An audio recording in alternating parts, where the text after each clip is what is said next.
right, we're going to react real quick to the Critical Drinker. He's breaking down news. So there was rumors going around about a Buffy the Vampire Slayer reboot going on, and I've been interested in Buffy for a long time, but I've never actually watched in its entirety Buffy's series or Angel for that matter.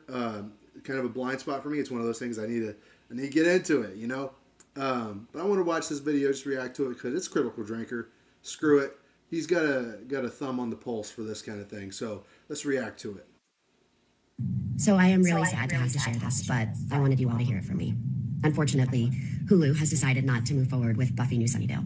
Well, smother me in gravy, you big dirty man, because it seems like just for once, Hollywood's had an attack of common sense and decided not to tarnish another beloved legacy IP with a trashy reboot featuring a bunch of middle-aged actors reprising roles they aged out of decades ago, getting embarrassed and outperformed by a new generation of unlikable, corporate-approved diversity hires designed for a modern audience. That's right, just the other day, a very deflated-looking Sarah Michelle Gellar took to Instagram to confirm the news that Buffy fans everywhere most definitely hadn't been dreading. Hulu had decided to pull the plug on the new pilot for their show, Buffy New Sunnydale. Fuck, man. Hulu has decided not to move forward with Buffy New Sunnydale. I want to thank Khloe Zhao because I never thought I would find myself back in Buffy's stylish yet affordable boots.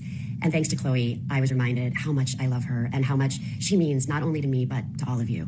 Wow, I'm honestly lost for words on this one. I feel like I'm living in bizarro world where Hollywood studios are suddenly making savvy business decisions, respecting creative legacies, and not treating their fans like absolute morons that'll gobble up whatever slop they expel into the worlds. Then again, it could just as easily be that the pilot was so hilariously, overwhelmingly shit that even the network that thought Alien Earth was a good idea couldn't possibly sanction it. Ladies and gentlemen of the jury, I'll let you decide. But before you do, allow me to present you with the evidence in this case. Exhibit number 1, the plot. As far as I can tell, New Sunnydale was meant to pick up 25 years after the climax of the original show, with an older and more experienced Buffy now acting as a mentor for the next generation of Slayer, helping her to combat a brand new vampire threat. Wait, aren't there meant to be like thousands of Slayers all over the world now because Buffy activated them all at the final episode? And didn't the entire town get destroyed and turned into a giant hole in the ground? I mean, I guess they could have moved the town to a new location, but wasn't the whole point of Sunnydale that it was like this idyllic Southern Californian town on the surface, but it was positioned directly above the Hellmouth, and that's why there were so many evil things going bump in the night? Are you telling me that they just so happened to move to a place where there's another Hellmouth? Ah, fuck it, who even cares? The writers probably didn't. It really just seemed like a cheap excuse to rehash the same exact premise as the original show, which, let's be honest, had kinda hit creative bedrock after 7 seasons. And I mean real seasons with like 22 episodes each, not the bullshit we have today where there's like 6 at most. I mean, it's not to say that it's impossible to carry on a show like that, just that I never got the impression there was this burning desire to see more of Buffy. Exhibit number 2, the showrunner. The original Buffy was created and overseen by Joss Whedon, and say what you want about the guy's,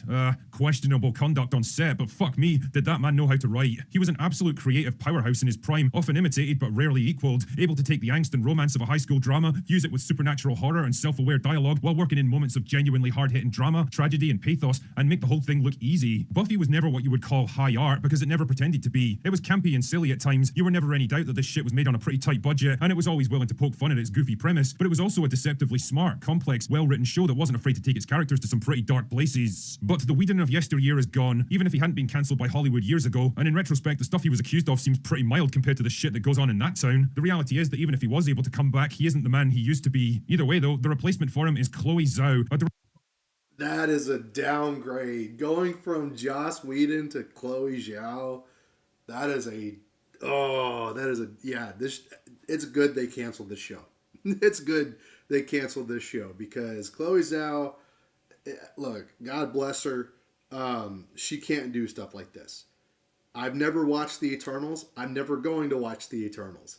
And most of the movies she's done do not do. She does not do well with like the genre stuff, the sci-fi, the fantasy, the horror. She's not good at that. She does dramas. You know, she does like very interpersonal dramas or whatever, which she would only get half of Buffy right if that's the case. She would not get a lot of it right, unfortunately. And Joss Whedon got TDS. Let's be real. But yeah, downgrade. It's probably best that they did not release this. Director whose track record is more spotty than a teenage Warhammer fan. She shot to fame with the Oscar-winning indie film Nomadland a few years ago, then for some reason tried to helm a $200 million Marvel movie with disastrous results, and finally bounced back with the award-winning drama Hamnet. She's clearly not without talent as a filmmaker, although I'd argue that Nomadland got glazed harder than Sinners, but it's also very obvious where her creative sensibilities lie, and it's not with an IP like Buffy. She's an indie director who's better suited to slow-paced dramas and low-budget experimental projects than supernatural horror laced with action and self-aware humor. Comparing someone like her to peak Joss Whedon is like comparing a pickup truck to a Formula One car. They are two very different things, and while each has its uses, they can't begin to do each other's jobs. Exhibit number 3, the modern audience. The original Buffy was part of a pretty interesting wave of late 90s pop culture shows like Xena Warrior Princess, The X-Files, Farscape, and Stargate SG-1 that all featured strong, capable, well-written...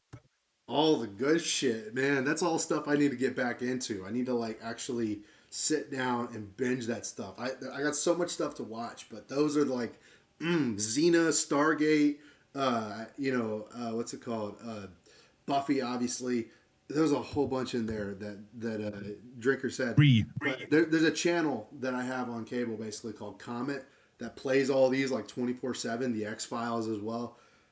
Oh, I want to get into it. I want to get into it so bad. The modern audience. The original Buffy was part of a pretty interesting wave of late 90s pop culture shows like Xena Warrior Princess, The X-Files, Farscape, and Stargate SG-1 that all featured strong, capable, well-written female characters. But unlike the strong female characters of today, they were more than just bitter, spiteful, feminist revenge fantasies against imaginary enemies. They worked with the men around them, not against them. Damn, man, I know people talk fondly about the 80s, but honestly, we had no idea how good we had it back in the 90s. Buffy as a character was more physically powerful than almost any human alive because she was the Slayer, obviously, but when you get right down to it, she was still a teenage girl. She was allowed to be vulnerable, to make mistakes, to need help and guidance from the people around her. She didn't take any shit from the men in her life, but neither did she exist to beat them down and bully them. Whedon was smart enough to know that you can't write a protagonist who excels at everything, and it's our flaws and weaknesses that are what make us human and relatable. Crazy, I know, but that's how we used to do characters back in the day. But that was then, and this is now, and the mindset of Hollywood is very different these days. The idea of writing a flawed, relatable female lead who doesn't always have the answers and might even need a man to help her out once in a while is as alien to them as finding a fat person attractive is to me. The upshot here is that I absolutely do not trust modern Hollywood writers to handle a show like Buffy. I don't think they have the maturity or the balance or even the writing skills to do what Whedon did back in the 90s, and I think the cultural pressure on them to make the whole thing some clumsy allegory for whatever political hot topic happens to be in fashion at the time would have been too much for them to resist. And so, there you have it, ladies and gentlemen, my case against the revival of Buffy the Vampire Slayer. It was the wrong idea, shaped by the wrong people, and released at the wrong time, and I think even Hulu might have realised that. As much as we bang on about Hollywood's retarded dedication to the message, no matter how much money it burns, I do think the culture is finally changing, mostly by force, but whatever, and projects that might have been automatically greenlit 5 or 6 years ago are being looked at a bit more closely now. Questions are being asked of them, like, do we want to invest $100 million